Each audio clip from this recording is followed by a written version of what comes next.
সেনাবাহিনীর প্রধান জেনারেল যে কোনো ত্যাগ স্বীকার করে পুরোপুরি অন্তর্বর্তী সরকারের পাশে থাকার কথা জানিয়েছেন সেনাবাহিনীর প্রধান জেনারেল ওয়াকারুজ্জামান। সেনাপ্রধান জেনারেল ওয়াকারুজ্জামান সাক্ষাৎকারে গণ অভ্যুত্থানের পরবর্তী সময়ে শান্তি। তবে নতুন বছরের শুরুটা খুব বেশি ভালো যাবে না আমাদের অন্তর্বর্তী সরকারের জন্য। হচ্ছে ডক্টর মোহাম্মদ ইউনূস তিনি কোন পথে হাঁটবেন? ছাত্ররা যেটা আওয়াজ দিচ্ছে ওইটার পথে হাঁটবেন নাকি নির্বাচনের দিকে হাঁটবেন? যদি দর্শক, সেনাপ্রধান জেনারেল ওয়াকারুজ্জামানের একটি সাক্ষাৎকার প্রকাশ করেছে প্রথম আলো। আসসালামু আলাইকুম। বিশেষ একটা সংবাদ, পদত্যাগ করতে পারে ডক্টর মোহাম্মদ ইউনূস। গতকালকে সেনাপ্রধান ওয়াকারুজ্জামান তিনি যে ঘোষণা দিয়েছেন, তিনি যে বক্তব্য দিয়েছেন, তারপর থেকে কিন্তু বেশ টেনশনে আছে ডক্টর মোহাম্মদ ইউনূস। দর্শক শ্রোতা, আওয়ামী লীগের হয়তোবা স্বপ্ন পূরণ হতে যাচ্ছে। তারা যে বলে যে সুদখোর ইউনূস, তার পদত্যাগ চাই, তাকে আর ক্ষমতাতে চাই না, কিন্তু অবৈধভাবে ক্ষমতা দখল করে আছে। দর্শক শ্রোতা, কি বলছিলেন সেনাপ্রধান ওয়াকারুজ্জামান? কথা বেশি বাড়াবো না, গুরুত্বপূর্ণ কিছু ভিডিও চিত্র আপনাদের সাথে শেয়ার করতে চাচ্ছি। এবং হ্যাঁ, গতকালকের সেই বক্তব্য নিয়ে কেন সামাজিক যোগাযোগ মাধ্যমে তোলপাড়, সেনাপ্রধান কি বলেছেন সেটাও জেনে আসি। ভালো যাবে না আমাদের অন্তর্বর্তী সরকারের জন্য। গতকালকে যে মার্চ ফর ইউনিটি যে প্রোগ্রামটা হয়ে গেল বা গেল 5 মাস যাবৎ এই সরকারের বিভিন্ন পারফরমেন্সে সাধারণ মানুষ যেমন অনেকটা বিরক্ত, এর পাশাপাশি বৈষম্য বিরোধী ছাত্র আন্দোলন বা জাতীয় নাগরিক কমিটি যারা আছেন তারাও কিন্তু বিরক্ত। আর যার কারণেই 31শে ডিসেম্বর প্রোক্লেমেশন অফ জুলাই রেভলিউশন বা যেটাই হোক সেটার ব্যাপারে তারা একটা ঘোষণাপত্র চেয়েছিল সরকারের কাছে। এখন সেখান থেকে গতকালকে বেশ কিছু বক্তব্য এসেছে সরকারকে কেন্দ্র করে বা উদ্দেশ্য করে। এখন সরকার খুবই কি বলা হয়, যে ধরেন আমরা লোকাল ল্যাঙ্গুয়েজে যেটাকে বলা হয় মাইন্ড কারচিপা, কিছুটা ওই রকম পরিস্থিতি তৈরি হতে যাচ্ছে। আর যে পরিস্থিতি তৈরি হতে যাচ্ছে সেই পরিস্থিতিতে 2025 সালটা খুব বেশি সুখকর যাবে না বাংলাদেশের রাজনীতির মাঠে, বিশেষ করে বিএনপির জন্য। এবং কি এর পাশাপাশি যেই বৈষম্য বিরোধী ছাত্র আন্দোলনের নেতারা আছেন তাদের জন্য একটা হার্ড টাইম পার করতে হবে। আর ডক্টর মোহাম্মদ ইউনূসের সরকারকে অনেক কিছুই কাঠখড় পোড়াতে হবে। এই অন্তর্বর্তী সরকারের মধ্যে অভ্যুত্থানের চেতনা বা অভ্যুত্থানের ফিলিংসটা ধারণ করা উপদেষ্টাদের সংখ্যা 20%। এখন বিএনপি বলছে যত দ্রুত সম্ভব নির্বাচন দিতে হবে। আর কালকে এই 31শে ডিসেম্বরের প্রোগ্রাম থেকে যেই আন্দোলনের বার্তা, কঠোর বার্তা সরকারকে দেওয়া হয়েছে, তো ডক্টর ইউনূস আসলে কি করবেন? তিনি কি নির্বাচনটা দিবেন নাকি দিবেন না? আর তিনি নির্বাচনের জন্য যেই সময়টা ঘোষণা করলেন, সেই ঘোষণাকৃত সময়ের মধ্যেও কি তিনি নির্বাচন দিতে পারবেন? ছাত্ররা যে দাবি করে বসেছে, এই দাবি বাস্তবায়ন করতে গেলে আগামী 2-4 বছরও নির্বাচনের মুখ বাংলাদেশের জনগণ দেখবে না, কারণ এটা একটা লং টার্ম প্রসেস। ছাত্ররা যেটা চাইছে, আওয়ামী লীগের বিচারের আগে দেশে কোনো নির্বাচন হবে না। স্ট্রেইট কাট বক্তব্য আপনার বৈষম্য বিরোধী ছাত্র আন্দোলনের মুখপাত্র উমামা ফাতেমা গতকালকে মার্চ ফর ইউনিটি প্রোগ্রাম থেকে তিনি সরকারকে উদ্দেশ্য করে বলেছেন, আওয়ামী লীগের বিচারের আগে বাংলাদেশে কোনো নির্বাচন নয়। জুলাই আগস্টে যারা শহীদ এবং আহত হয়েছেন তাদের প্রতি ন্যায় বিচার হয়নি। এই মানুষগুলো যথাযথ চিকিৎসা এবং পুনর্বাসনের ব্যবস্থাও তারা পায়নি। এমনকি সরকার সম্পূর্ণ দায় নিয়ে এই পরিবারগুলোর নিরাপত্তা দিতে হবে। এই বক্তব্যগুলো যতটা দেওয়া সোজা, কিন্তু সরকারকে আসলে এই কাজগুলো করা খুবই কঠিন, কারণ এই যে যারা এই অভ্যুত্থানের সাথে জড়িত, তো তাদের সবার সম্পূর্ণ নিরাপত্তা কিভাবে দিবে সরকার? পুলিশের প্রতি ছাত্রদের বিশ্বাস নাই, পুলিশের প্রতি তাদের মারকাট মনোভাব একটা অবস্থান, পুলিশ নিজেরাও অনেকটা ডরে ভয়ে আছে। তো এই পরিস্থিতিতে এত হাজার হাজার ছেলেমেয়ের নিরাপত্তা কি সরকার দিতে পারবে? বাট ছাত্ররা ডিমান্ড করছে।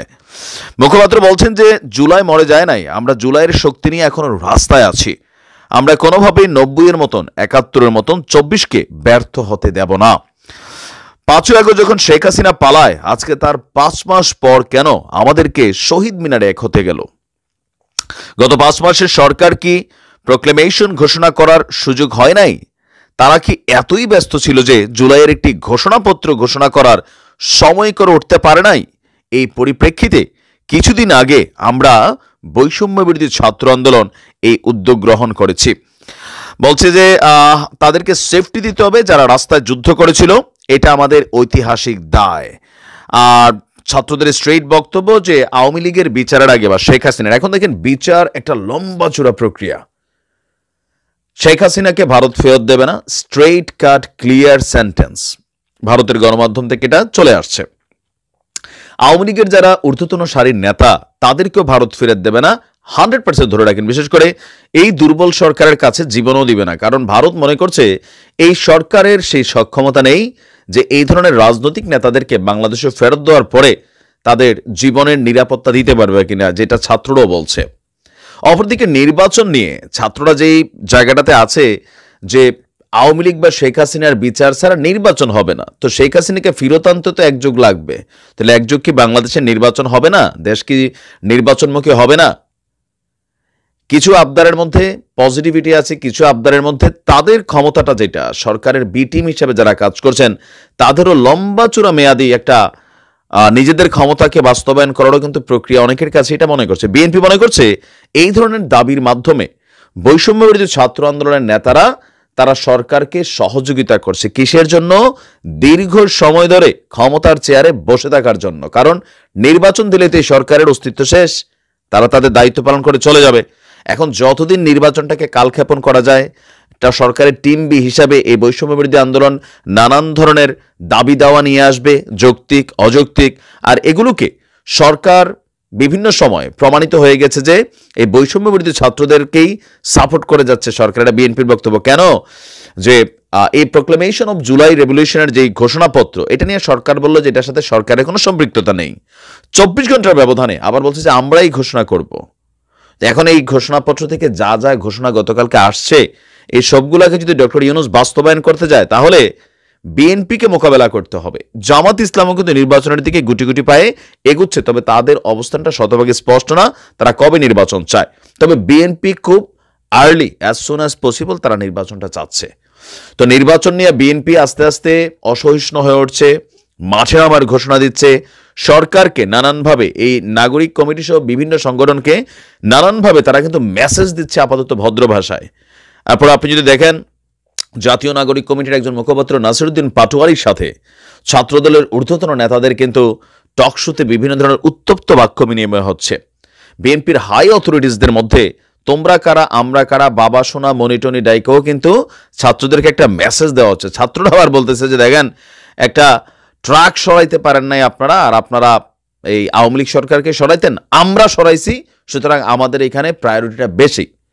এখন এই খেলায় মাঝখানে যার হাতে দায়িত্ব, এখন দুইটা টিম, বিএনপি একটা টিম, জাতীয় বৈষম্য বিরোধী ছাত্র আন্দোলনের নেতারা তার আর একটা টিম, এই দুইটা টিমের মাঝখানে দায়িত্বশীলতার জায়গাটা হচ্ছে ডক্টর ইউনূস। দর্শক, সেনাপ্রধান জেনারেল ওয়াকারুজ্জামানের একটি সাক্ষাৎকার প্রকাশ করেছে প্রথম আলো।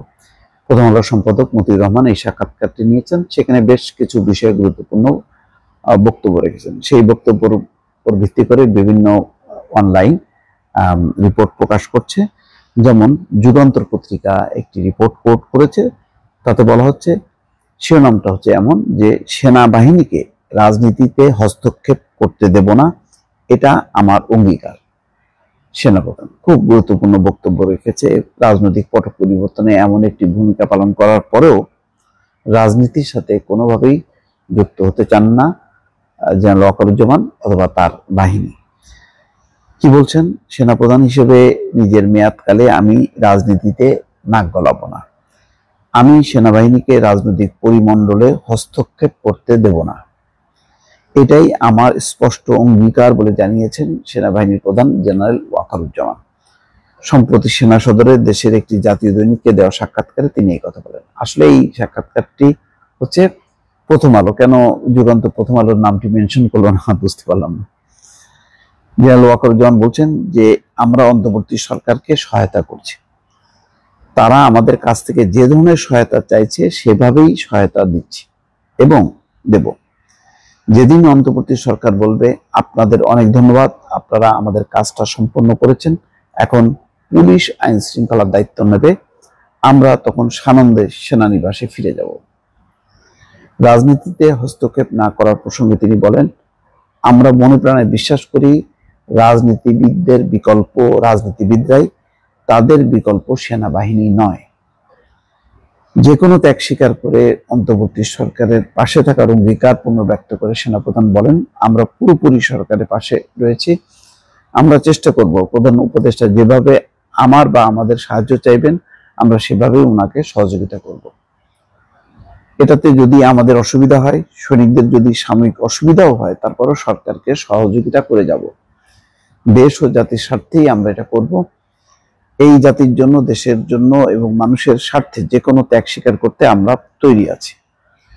গণঅভ্যুত্থান পরবর্তী সময়ে নতুন রাজনৈতিক সংস্কৃতি তৈরির গুরুত্বের বিষয়ে তিনি বলেন, আমি আশাবাদী রাজনৈতিক দলগুলোর মাঝে ভালো রাজনীতিবিদ রয়েছেন, হয়তো ভিন্ন মতের মানুষও আছেন। আমরা অতীত অভিজ্ঞতায় বলি, যখন এমন একটা ক্রান্তিকাল আসে আমাদের রাজনীতিবিদদের সঙ্গে বসলে তারা সহযোগিতার মনোভাব নিয়ে এগিয়ে আসেন।